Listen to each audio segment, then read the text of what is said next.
泰国签证高消费，拉美居留赚地位。泰国一直是华人移居退休的后花园，怎么被你说得像个大坑呢？因为最近收到住在泰国的网友来信，问的就是如果想离开泰国，你们厄瓜多那边怎么样呢？听说泰国的长期签证挺麻烦，还有税务政策好像也变得严格了。Hello， 大家好，我是 J， 我是 KK， 今天就来深入研究，如果不想在泰国当个长期游客，想找个安身立命、安享晚年的地方，去拉丁美洲会不会是个更实在的选择呢？刚刚说到很多网友来信问我们厄瓜多的情况，是因为他们真的打算弃坑离开泰国了。住在泰国不好吗？阳光海滩 massage， 难道是遇到了诈骗集团？放心，泰国很好住，有钱万事足。但在深入了解后，发现了网友们移民泰国的3大痛点，听起来很有故事哦，赶紧说来听听。首先就是那个让人担惊受怕的泰国签证，移居泰国看起来很方便，旅游免签就有3个月，快要到期了就去边境跑一趟 Visa Run， 盖个章回来又能住几个月呢？对呀，很多外国人都这样办啊，还省了签证的申请费啊。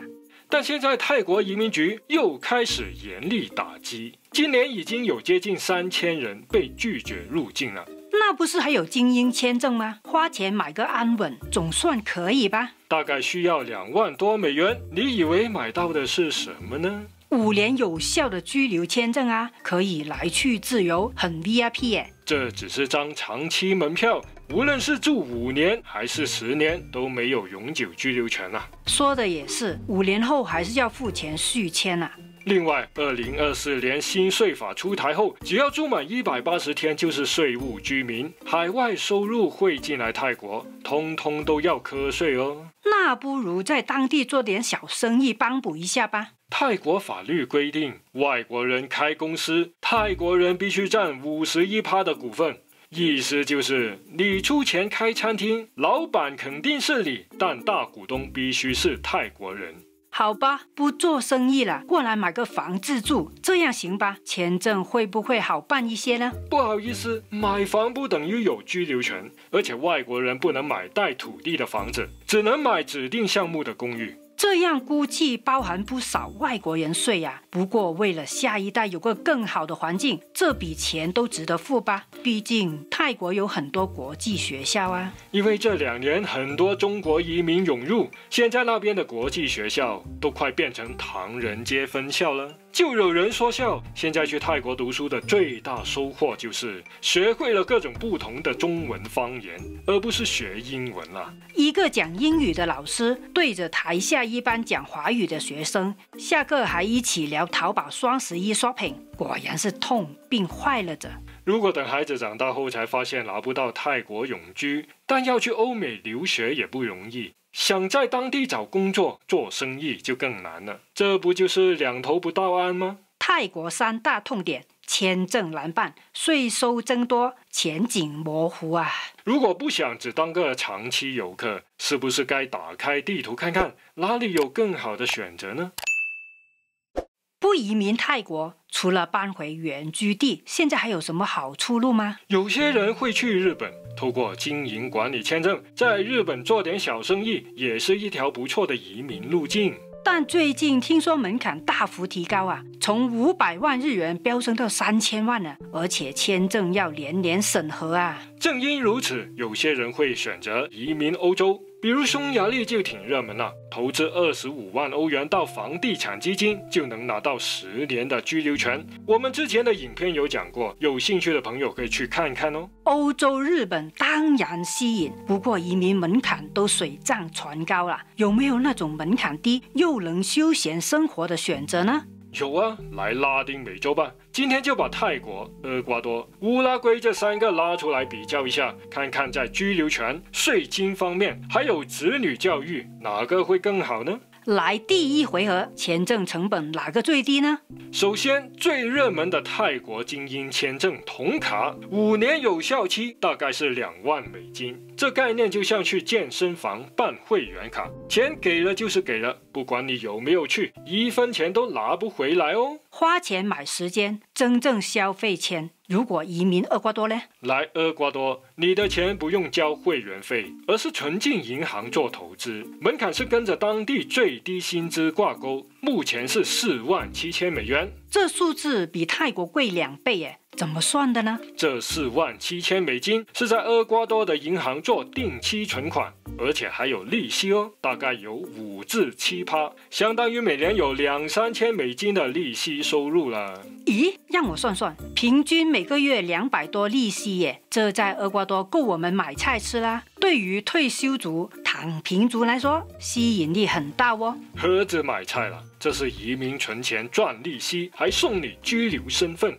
只要住满21个月就能申请永久居留，这就是厄瓜多移民路径的最大优势。不要太赞了，别人误会我们是移民中介了。那么乌拉圭呢？听说那是南美瑞士啊，门槛会不会很高呢？说成瑞士有点夸张了。不过申请乌拉圭的居留权不需要投资，也不用存钱去银行，只要证明有足够维持生活的稳定收入就可以了。等等，这是什么意思呢？是指包租婆的那种被动收入吗？不一定哦，虽然说收房租、退休金这类型的被动收入是最好了，但如果是透过远端工作、自由接案或者开公司赚的钱，能证明每月稳定进账，通通都可以了。目前很流行数位游牧族，这就非常完美了。那申请门槛要多少钱呢？官方没有写明数字，按照实务经验来说，单人申请大约是每月1500美元上下。如果有受抚养人，每增加1个人大概要多加500左右。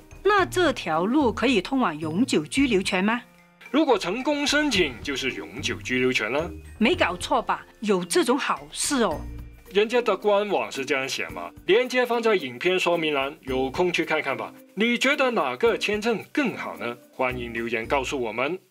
来第2回合，税收状况。在泰国住满180天就是税务居民，海外汇钱进来就要课税，按照年收入的数量征收5到35%耶。乌拉圭他们有个杀手锏，叫做税务假期。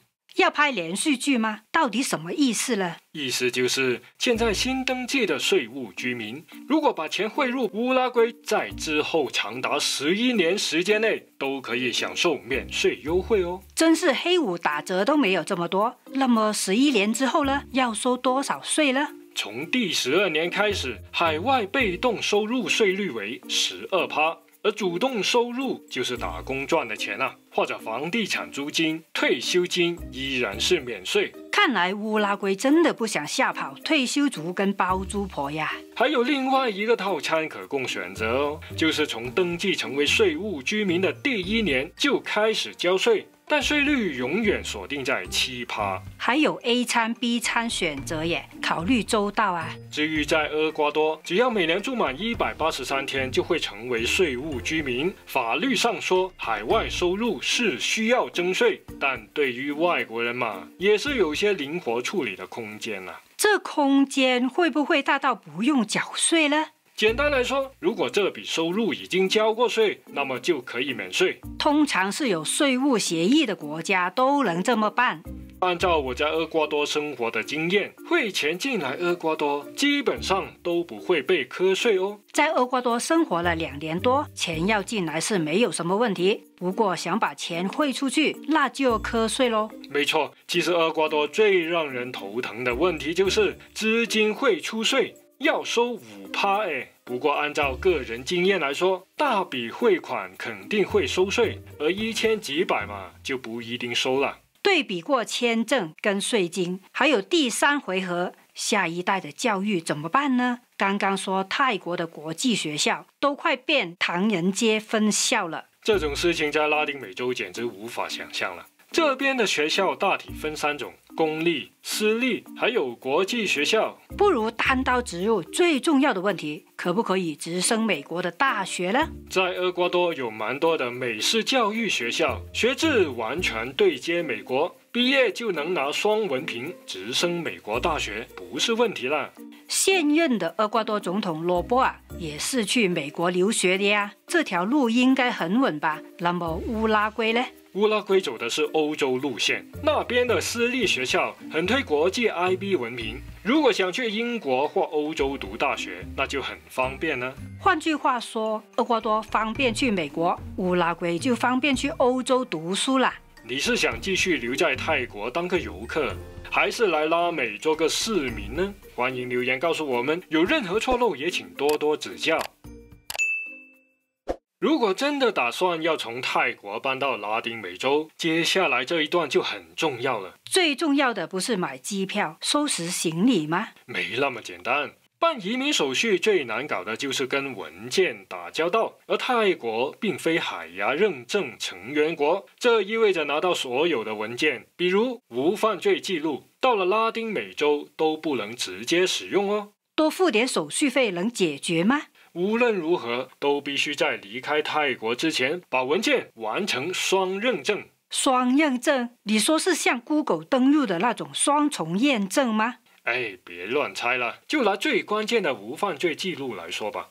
首先，这份文件是在泰国警察部申请，记得哦，要拿英文版本，这可以省下不少功夫。拿英文版本应该不算难，那第二步呢？拿着文件去曼谷的泰国外交部进行认证，简单来说就是盖个章签个名吧。这也不难，估计花点时间排个队就行。接下来才是 BOSS 关卡，必须把文件送去目标国家驻泰国的领事馆完成认证。我看地图，在曼谷就有乌拉圭的领事馆，直接过去就行了吧？看清楚哦，那个是荣誉领事，就是个外交吉祥物啦，不会帮你做什么认证。那么领事本尊在哪里呢？目前来说，处理泰国事务的乌拉圭和厄瓜多的领事馆都在马来西亚吉隆坡，所以文件是要飞一趟啦。真不简单，看来这件事还是找专业人士处理比较好。没错，在泰国也有很多欧美移民都是聘请当地律师来处理这种跨国认证，花点钱请专业人士，总比自己飞来飞去要划算吧。那么整个文件认证流程需要多长时间呢？至少预留1到2个月吧。那就千万不要等到泰国的签证快要到期才来办理哦。但要注意啊，也不要太早去做，因为无犯罪记录这种文件是有保鲜期，移民局通常要求文件开具日期在6个月以内，太早办，等要用的时候可能已经过期了。哎呦喂，太晚来不及，太早又会过期，这真的是隐形陷阱啊！所以无论移民去哪里，都要做好功课哦。通过今天的直接比较，相信大家心里都有数了吧？想了解更多拉丁美洲的移民资讯，继续来看看这支影片。记得按赞、订阅并分享给朋友，这样就不会错过最新影片。感谢你看到最后，我们下期影片再见，乔乔，拜拜。